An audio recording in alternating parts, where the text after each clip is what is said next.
오늘은 아브라함과 아비멜렉이라는 제목으로 함께 말씀을 나누고자 합니다. 오늘 말씀에서 아브라함은 자신의 아내 사라를 누이라고 속여서 아내를 아비멜렉 왕에게 빼앗기는 위험에 처하게 됩니다. 그러나 하나님께서 아비멜렉 왕의 꿈에 나타나셔서 사라를 취하지 못하도록 막아주셨습니다.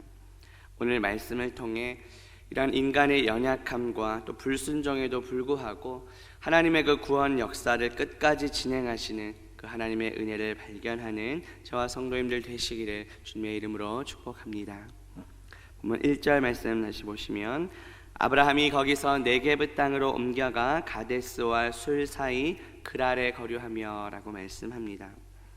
아브라함은 그동안 20여 년 동안 정착했던 헤브론을 이제 떠나서 남방 지역인 그랄로 이사를 하게 됩니다. 이 그랄은 가데스와 술 사이에 있던 지역입니다.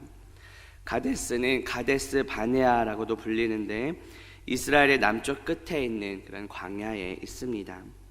이스라엘 민족이 애굽에서 출발하여 가나안을 이제 목전에 두었을 때 모세가 정탐꾼을 보냈던 곳이기도 합니다.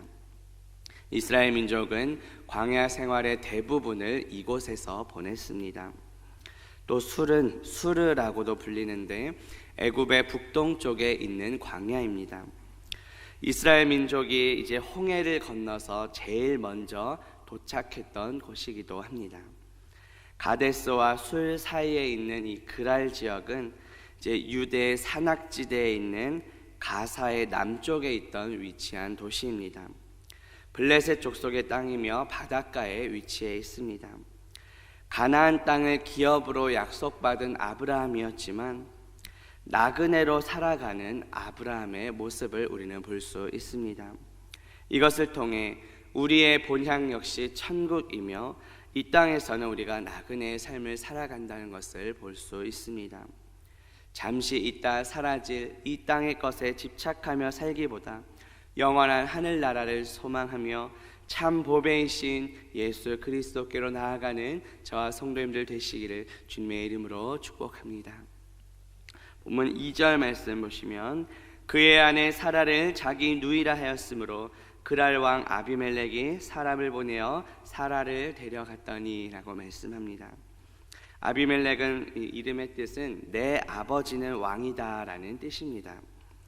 애굽의 왕을 바로라고 불렀던 것처럼 아비멜렉은 블레셋 왕들을 일반적으로 불렀던 칭호였습니다. 아비멜렉이 블레셋을 통치하던 왕이었음에도 불구하고 그랄 왕이라고 불렸던 이유는 이 그랄이 블레셋 나라의 한 성이었기 때문입니다. 그리고 아비멜렉이 그 그랄에 거주하고 있었기 때문입니다. 취하다라는 말은 결혼하다라는 뜻입니다. 아비멜렉이 아브라함의 아내 사라를 자신의 아내로 삼기 위해 취하여 데려갔습니다. 당시의 통치자는 그 땅의 어떠한 처녀라도 또 심지어는 다른 나라에서 일시적으로 방문한 사람이라 할지라도 그의 마음에 들면 후궁으로 취할 수 있는 절대적인 권력을 가지고 있었습니다. 본문 3절 말씀 보시면 그 밤에 하나님이 아비멜렉에게 현몽하시고 그에게 이르시되 내가 데려간 이 여인으로 말미암아 내가 죽으리니 그는 남편이 있는 여자임이라 고 말씀합니다. 아비멜렉이 사라를 데려갔던 바로 그날 밤에 하나님께서는 아비멜렉 왕의 꿈에 나타나셔서 경고하십니다.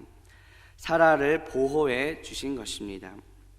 구약성경 시편 121편 5절과 6절에 보면 여호와는 너를 지키시는 이시라 여호와께서 내 오른쪽에서 내 그늘이 되시나니 낮의 해가 너를 상하게 하지 아니하며 밤의 달도 너를 해치지 아니하리로다 라고 말씀합니다. 하나님께서는 우리를 악의 세력으로부터 지켜주시는 분이십니다. 조금도 상하지 않도록 철저하게 보호해 주십니다. 오늘날 우리는 이 성경 66권을 하나님의 완전한 말씀으로 믿고 있습니다.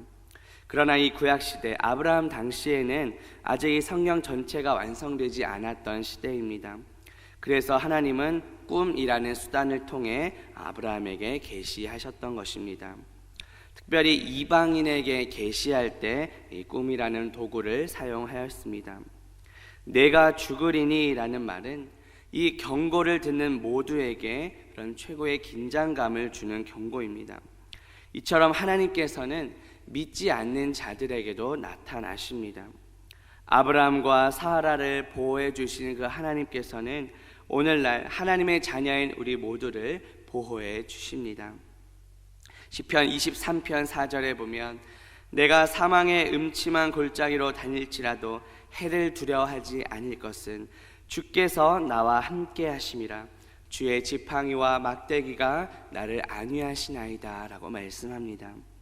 우리의 목자 되신 예수 그리스도께서 우리를 온전히 보호해 주십니다. 그 주님의 사랑에 감사하며 살아가는 저와 성도님들 되시기를 주님의 이름으로 축복합니다.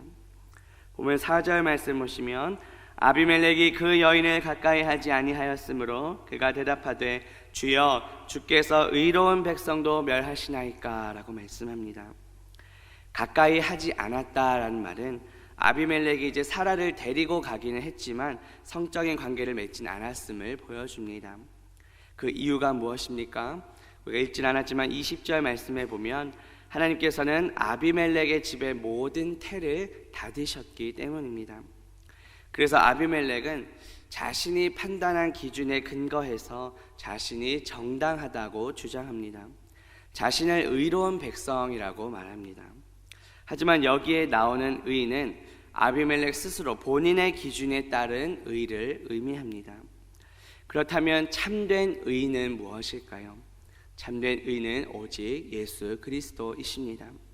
예수 그리스도만이 하나님께서 보시기에 완전히 의로우신 분이십니다. 우리는 오직 예수 그리스도를 통하여 하나님과 올바른 관계를 맺게 됩니다. 하나님께서는 예수 그리스도의 의로움을 보시고 죄인인 우리도 의롭다고 여겨주십니다. 나의 의를 드러내는 삶이 아니라 하나님의 의가 되시는 예수 그리스도만을 나타내는 저와 성도님들 되시기를 주님의 이름으로 축복합니다.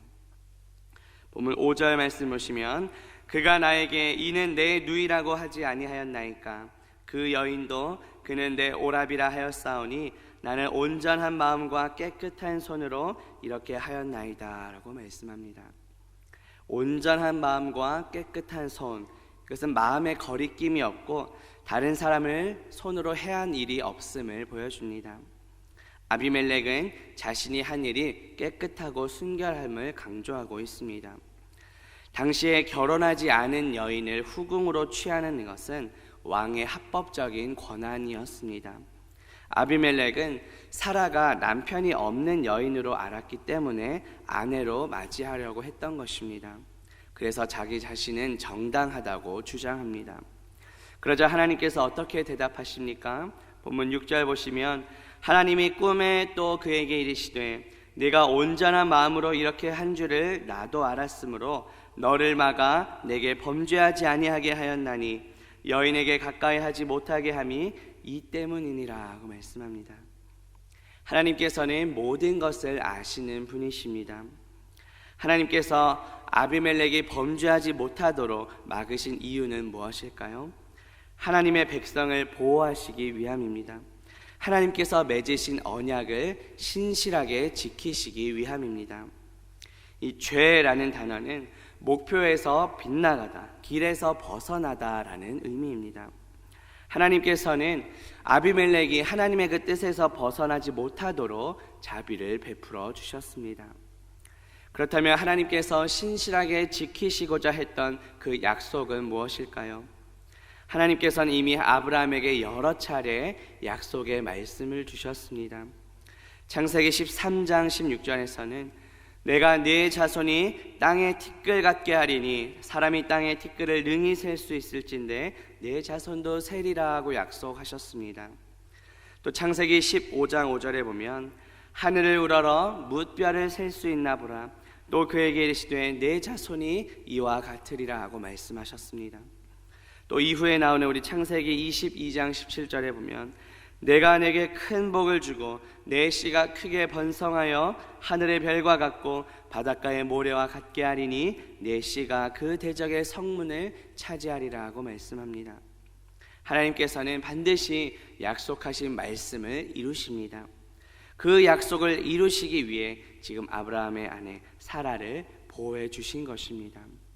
본문 마지막 7절 보시면 이제 그 사람의 아내를 돌려보내라. 그는 선지자라. 그가 너를 위하여 기도하리니 네가 살려니와 네가 돌려보내지 아니하면 너와 네게 속한 자가 다 반드시 죽을 줄 알지니라 하고 말씀합니다. 하나님께서는 아비멜렉에게 아브라함에게 다시 사라를 돌려보내라 하고 명령하십니다. 아비멜렉이 범죄하지 않도록 하신 것입니다. 그리고 동시에 사라를 다시 원래 있던 곳으로 돌려보내십니다. 여기서 하나님께서 아브라함을 선지자로 소개하십니다. 그 이유가 무엇일까요? 아비멜렉이 가지고 있던 그 인식을 바꾸시기 위함입니다.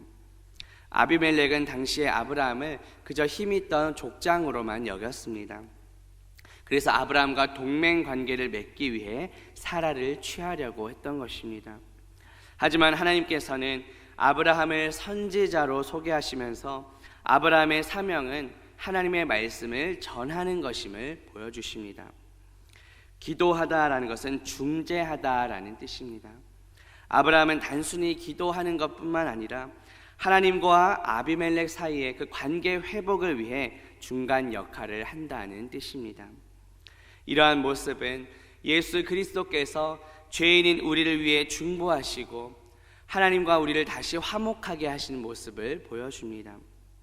예수님께서는 말씀이 육신이 되어 우리 가운데 오신 참 선지자이십니다.